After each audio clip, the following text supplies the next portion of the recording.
Welcome to Section 420, Talkin Yankees. And with pitchers and catchers reporting to spring training, we're coming to you live from Tampa, Florida. Close enough. We'll give you the latest notes around the team as well as news around all of baseball. And since February is Black History Month, we'll take a look back at the first African-American Yankee, Elston Howard. And they have announced the 2019 class of the Baseball Hall of Fame. The players will be inducted into Cooperstown this summer, and not shockingly, Mariano Rivera, first ballot, but better than that, 100% of the votes from the writers. So all of them. I was skeptical to be that one guy that would not vote in the first time around. And again, there was that one writer up in Boston who said he wouldn't vote for him the first time around. But he got a little backlash from that in the media. It's like, the guy was probably like, you know what? I don't need the pressure. I don't need people bombing me on Twitter. So he put his vote. Everyone voted in. So again, 100% of the votes for the first time in baseball history. Congratulations, Mariano Rivera again. Couldn't happen to a better guy, and he'll be inducted into Cooperstown this summer. And don't be surprised if Joe Torre is one who introduces him.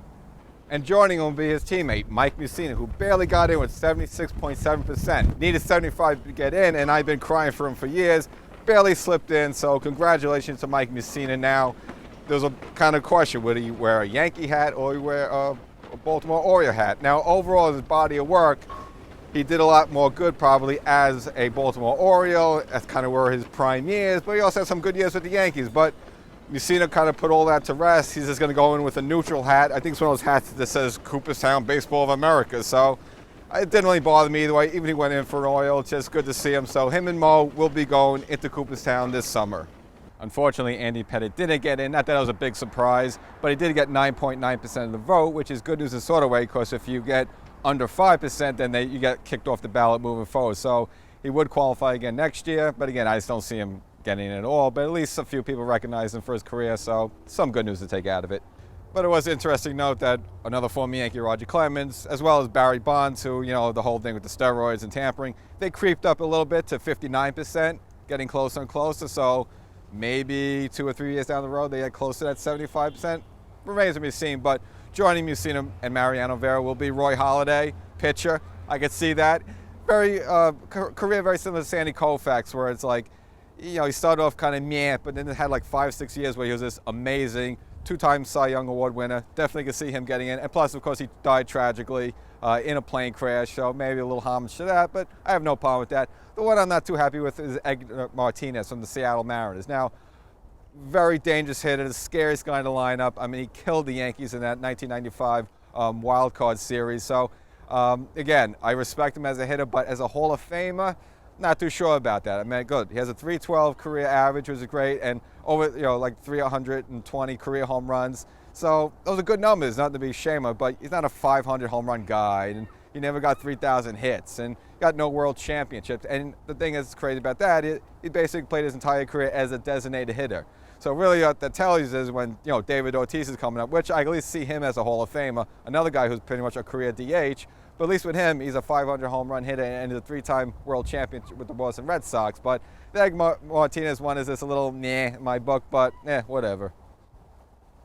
And speaking of Baltimore Orioles and speaking of Hall of Famers, we have to announce the sudden and sad passing of former Baltimore Oriole as well as former Cincinnati Red, Frank Robinson, who died at the age of 83 and not too shabby of a player himself. Now, he was inducted in the Hall of Fame in 1982, was the first African-American manager in 1975 for the Baltimore Orioles, Rookie of the Year in 1956, Triple Crown winner in 1966, a former champion with the Orioles. Again, a great hitter, part of the 500 home run club with 586 career home runs. He'll surely be missed. Again, a great hitter, sad news, but his legacy will live on in the Hall of Fame. And put the finishing touches on the bullpen, the Yankees signed Adam Ottavino to a 3-year deal worth $27 million. A little surprised. I thought, again, they would bring back Robinson instead. In fact, Robinson took a year less to go to play for the Phillies. So a little puzzling. They're both 33 years old, but it kind of makes sense when you look at the innings pitched. I mean, Robinson in his career has 657 innings under his belt compared to only 390 for Adam Ottavino. So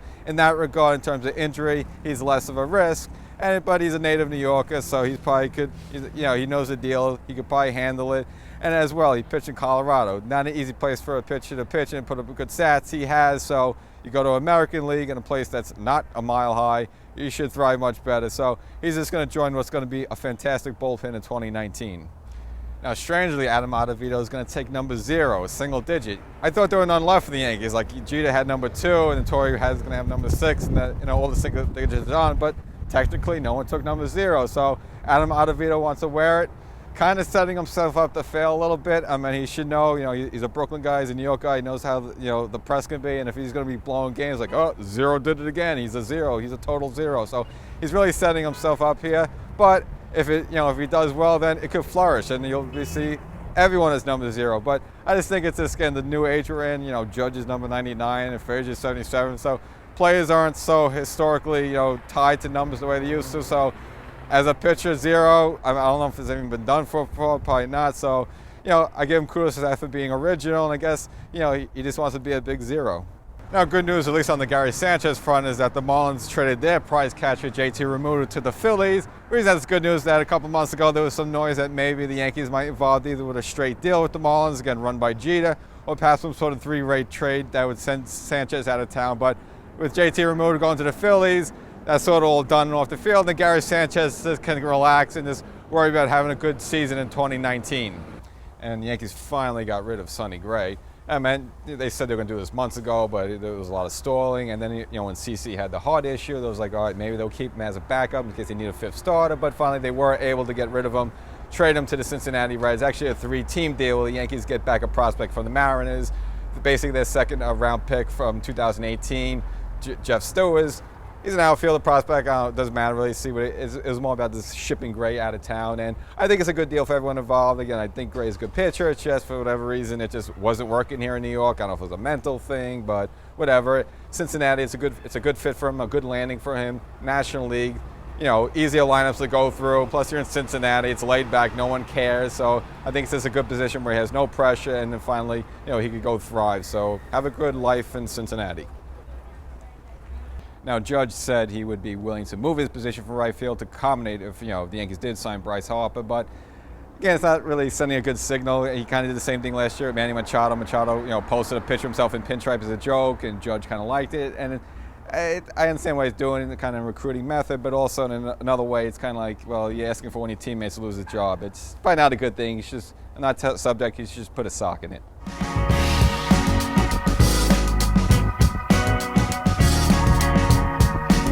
Well, you might see little touch-ups, but right now this 2019 roster is what it is, which is going to go into spring training and start the year with. And pretty much hasn't been too many wholesale changes from last year, but October was like several months ago, and maybe you still have like a hangover from the Super Bowl still, and your mind's a little foggy that, oh yeah, that player, oh yeah, they had that guy. It happens sometimes. Even for the greatest fans, it happens sometimes. Or just in general, this cold weather, it freezes your brain, it makes you forget things. So we'll go look at this team now that they're in spring training mode. We'll go position by position, who's competing for a job, who's coming back, some new faces, interesting little storylines, who's a free agent, the whole enchilada, the whole thing, the starting rotation, the bullpen, the bench, everything. But we'll start first behind the plate. Well, behind the dish, we of course have Gary Sanchez looking to bounce back, have a better 2019 season than he had in 2018. I think he will. He had the surgery, cleared out whatever college thing was bothering him. He should be good. Backing him up the same as last year, Austin Romine, very formidable and actually did very well the time he was in there. In fact, a lot of fans are saying, hey, you know what? Do we really need Gary Sanchez? Let's maybe trade him off to get some chips because Austin Romine's doing a good job. But no, you need Sanchez in power. And of course, in case one of them gets hurt or needs to sit down for a while, you have Kyle Higashioka back there as well. And again, in the limited time he got to play for the Yankees last year, he was pretty good as well and even surprised people with a couple of home runs. And for no reason, I'm going to throw this baseball.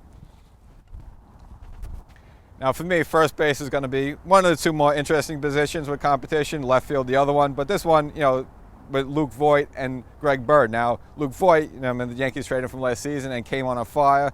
Shades of Shane Spencer in 1998, just hitting home runs all over the place. And I feel that, the St. Louis Cardinals like, oh, geez, where was this guy? Why did we get rid of him? But he was great for the Yankees, even going to the postseason, just to show that, October, the moment, the pressure, it wasn't too much for him. He started hitting as well. Now, Greg Bird, as you remember last spring, phenomenal. Hit 6 home runs, including a grand slam. And everyone figured, wow, Bird is going to tear the cover off the ball in 2018.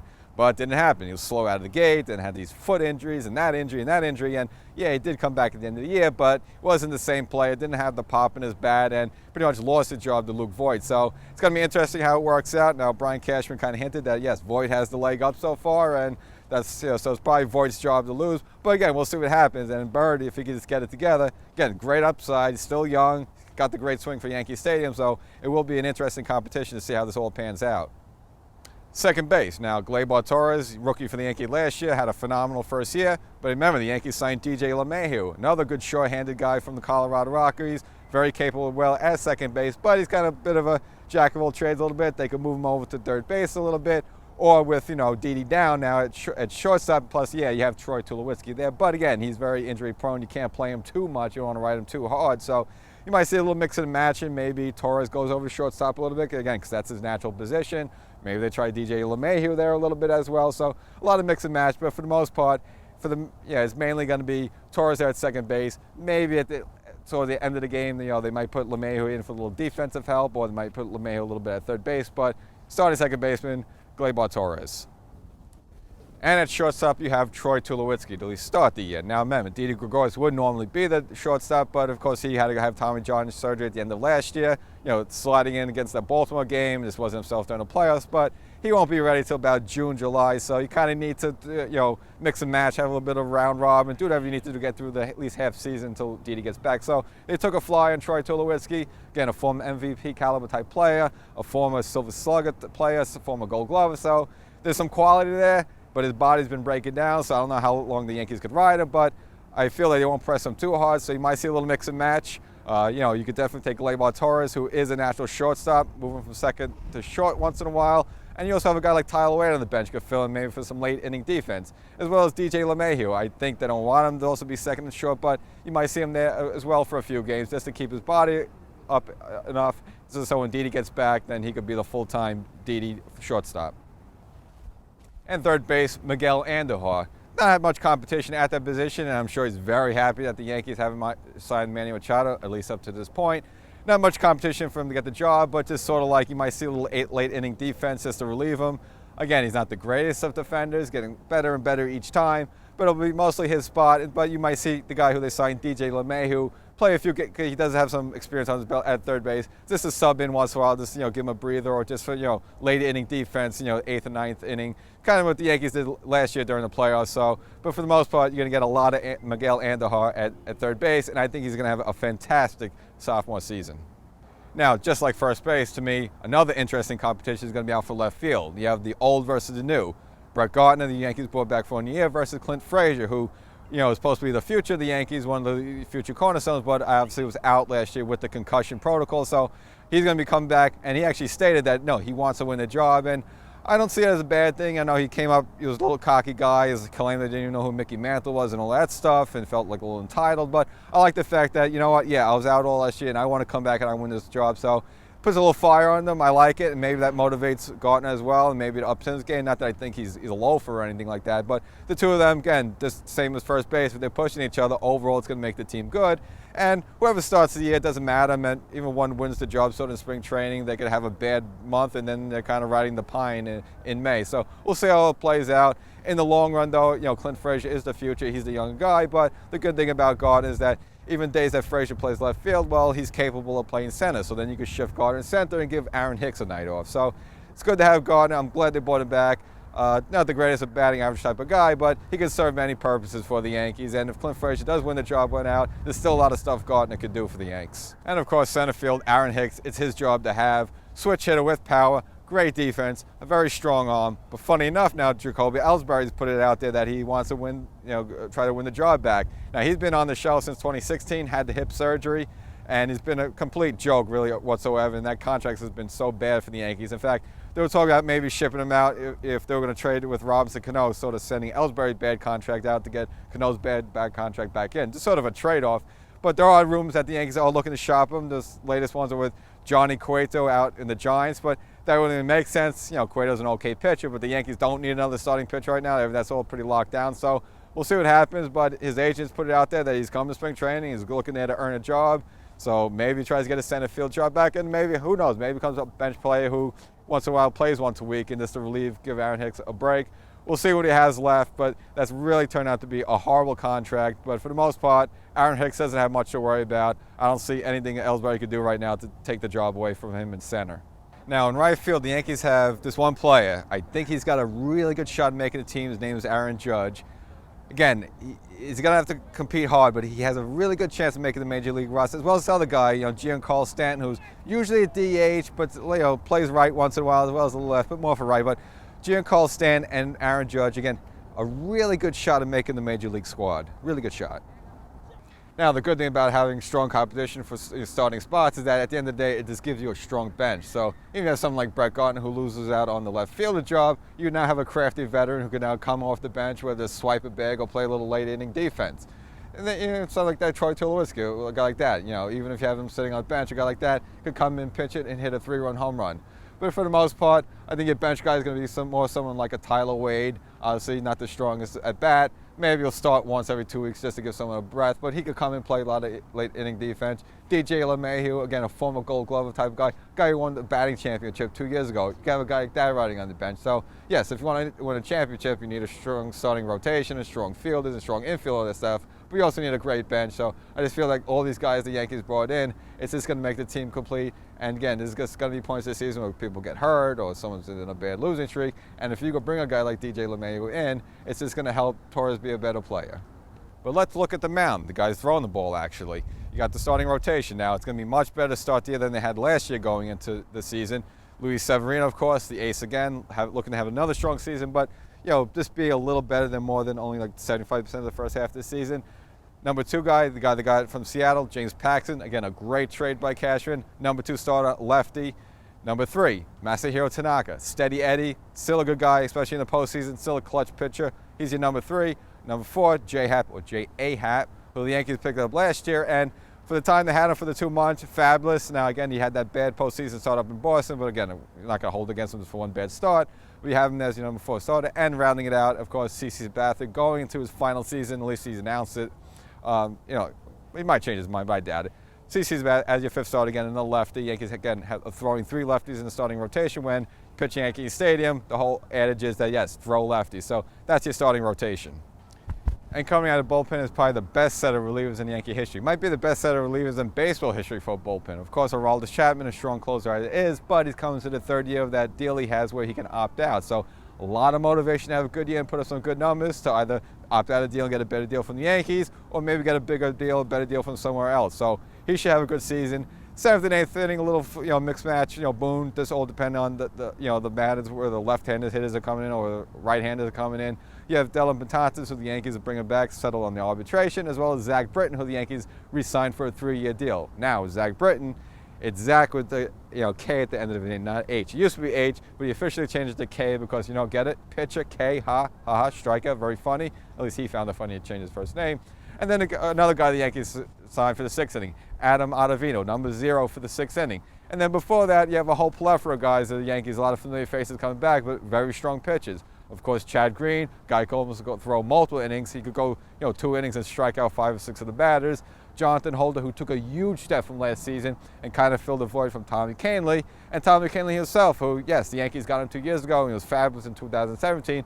Came in that three-play trade deal that also involved David Robinson and as well as Todd Frazier. But Kahnle had a lost 2018 season. I think he's looking to come back strong. It was very injury-plagued, but he's still a quality pitcher, still young.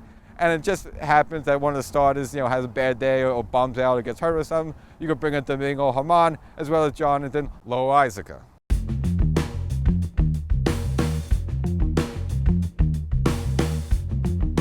Jackie Robinson broke the color barrier in Major League Baseball in 1947 with the Brooklyn Dodgers. But it wasn't until 1955 that the Yankees had their first African-American player, Elston Howard. Now, though signed by the Yankees, he didn't actually play his first 2 years, 1951 and 1952, actually gave to military service just to show what a different world it was back then. I mean, you couldn't even imagine a player doing something like that now. But I did come back to the Yankees in 1953 in the AAA system, but it really wasn't until 1954 when he was personally tutored by former Yankee great at the time, Bill Dickey, to be a catcher.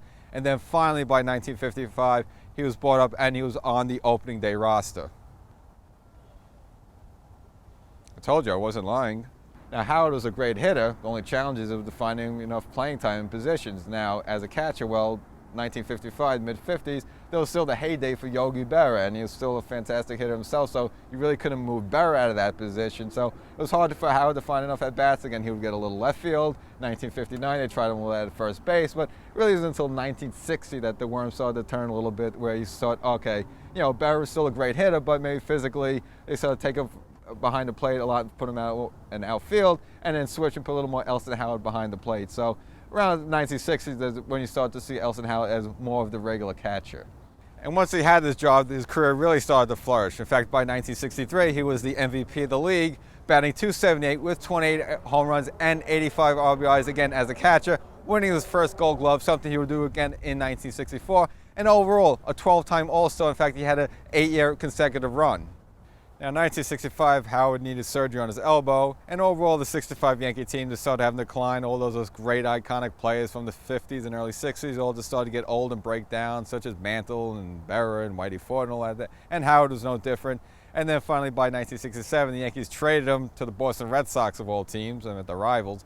The only good news with that is that that 67 team went to the World Series, so at least Howard was able to experience October baseball and one last hurrah, even though in a losing effort. And then by the end of the 68 season, the Red Sox did officially release Howard, so he was kind of done as a player, but his baseball life was still going to continue. Although he was done as a player, he still had a lot to offer the game, and the Yankees actually brought him back in 1969 as a first base coach, and at the time he was the first African-American coach in the American League, and just a few years later, Frank Robinson, who we just spoke about, he was the first African-American manager for the Baltimore Orioles. In fact, in 1977 was that infamous fight in the Yankee dugout. Goes down in Yankee history. Basically what happened was that a ball dropped in front of Reggie Jackson up in Fenway Park. Billy Martin was the manager at the time. He thought maybe Jackson could have gotten that ball. He was kind of hot dogging a little bit. Again, Billy Martin wasn't too happy with Reggie Jackson initially coming into the season. So basically Jackson was got pissed off when Billy Martin basically yanked him out of the game after that play. Reggie goes charging in. I mean, we've all seen the image before, but it was actually Elston Howard and Yogi Berra who had to pry them two apart. So, yes, Elston Howard, a great player, of course, for the Yankees, but again, as a coach, that memorable moment in Yankee history where they had to break up Billy Martin and Reggie Jackson from killing each other. But Howard stayed with the Yankees as a coach through the 1979 season, and then finally moved out of the dugout and went up to the front office. But unfortunately, during his time in the front office, his health started to decline very rapidly. He actually had a very rare heart condition that just caused rapid heart failure, and he was kind of toiling, maybe thinking about having surgery. He didn't have the surgery, and unfortunately he succumbed to the disease and died of heart failure in 1981. Now, a little interesting note about Elston Howard, he's actually credited with inventing the donut. Now, not the donut you eat, but the batting donut. Usually a player, they put weighted little donuts on the bat when they're in the batting circle just to swing, and just so when they get to the plate, the bat feels lighter and they can hit the ball easier. Well, somehow Elston Howard's credited with inventing that. And the catcher putting up two fingers just to signal to all the players that there are two outs. Well, Elston Howard's the one who kind of started doing that, and well, throughout the years now, it's pretty much routine in baseball, but it all traces back to Elston Howard. Although sadly he was gone, the Yankees did immortalize him in 1984, giving him a plaque out in Monument Park, as well as retiring his number 32. And when you look back to that era again, he has 4 championships, 12 All-Star appearances. He was one of the guys, sort of like Mantle and Yogi Berra and Whitey Ford. He was in that crew, so not only is he the first African-American player for the Yankees, he's just one of the great Yankees of all time. And all the players are settled in spring training, let them stretch, let them get at the pitch counts, let them, remember how to swing a bat. Hopefully no one just tears anything. But now we're going to get to something kind of important for you, the fan. So we all love taking the subway to the game, or a Metro North, or maybe the bus. No one takes the bus. Plus, it's too complicated, the bus now. It's not the Metro card, you got the select thing, what the hell is that? And the thing only goes to certain stops. It's too much to think about with the bus. A lot of people don't really know where to park all the time. A lot of people are those type of people, they just go to one Yankee game the whole year. It's well, I got to pay for parking. So what we're going to do now is that I'm going to give you a guide of all the free or very low-cost street parking around Yankee Stadium, so you don't have to pay these crazy prices. Obviously, this is all off limits. I mean, all these cars are used for police. They got a certain thing in the window, so just forget about it. You're not parking here, so it's not happening. Anything on this side is a no-go. Parking underneath the L, it's off limits on game day. In fact, there's always one idiot that you see getting towed away, so under the L, you can't park here on game day. See, I'm not lying. And the creme of the creme is the courthouse parking, but you have to wait till after 6 o'clock because only authorized vehicles, the people that work at the courthouse, can park here. They have that little thing in the window that says, hey, I'm a court employee. So what you got to do is you got to come camp out here around 5:30, 5:45, and they're government workers anyway. They always slip out a few minutes early, so you chill here, and once they leave, boom, you go and take the spot. You may have to hang out in the car for about 10, 15 minutes, listen to the radio, listen to Yankee pregame, maybe eat a snack, slip in a beer, don't tell anyone I said that, and then once it's 6 o'clock, you're good to go, you go to the game. But don't forget to park in backwards. Now, you could also park on the Grand Concourse side of Giovanni's. You'll just have to wait and pay the meter. It runs out at 7 o'clock. So let's say you get here at 6 o'clock. You got to put an hour's worth of money, which is like $1.50. It's not really a big deal. And then you go inside. So you can pay $2 here, or you can park for free around the corner. Might as well wait a minute or two and just park for free around the corner. Another great free spot is 153rd and Grand Concourse. Now, it's here against the park. It's a little further walk than the courthouse. It's like about 2 or 3 extra blocks. Not a big deal, but all free parking here. But it's a little tricky. It's hard to get the spots here because you got all these apartment buildings with like 500 people in each building, so parking is very limited around here. So if you get one of these spots, it's like gold. Plus, it's kind of a cool walk because right across the street you have like the live poultry, so you can walk over the street. There's like goats in the windows and chickens. It's very kind of interesting, but most importantly, you're getting free parking. We're at 150 and Girard here, and as you can see, it's a bit of a sanitation depot, but there's free street parking. But you got to be careful. These are big, massive trucks moving around, and plus, the type of people that drive these trucks, they don't care. They'll just back in and smash your car up, and who are you going to complain to? You're not going to know. So there's a bit of a danger factor. And also, at night, it gets really pitch black here. So when you're walking home and people like to let their dogs relieve themselves on the floor here, you literally got to watch where you walk because you might step into a wonderful surprise. And then not only that is bad, your car's all smashed up. So a little bit of a danger element. Overall, you should be okay, but don't be surprised if the front bumper's missing or if you actually stepped into something squishy. But the parking's free, so that's most important. So we're here at 151 in Girard, kind of like this overpass underneath is like the train. Now, there is free street parking here, but every time you pass here, there's always broken glass on the floor. I don't know, because this area is sort of like not really watched that much, so even though it's free, I would not park here. Now we're here at 149th and Walton, and it's not free parking. You have to wait to the meter. So again, you get here early, you may just put $1 or $2 worth of funds into the machine and just walk to the stadium. That's fine. But just for a night game, at night, this block is very dark and it's a little on the creepy side. You'll be okay mostly, but if you do, just stay close to the 149th side and not down there so much as kind of like the abyss. Stay away from the abyss. So we're here down at 144th and Grand Concourse, and this is like Siberia. It's like going to another planet. Very far walk, but you might be one of those people like I am a lot of times where, you know what, if you want to pull off and you're guaranteed to get a spot, you don't have to drive around for 15 minutes, which is kind of annoying.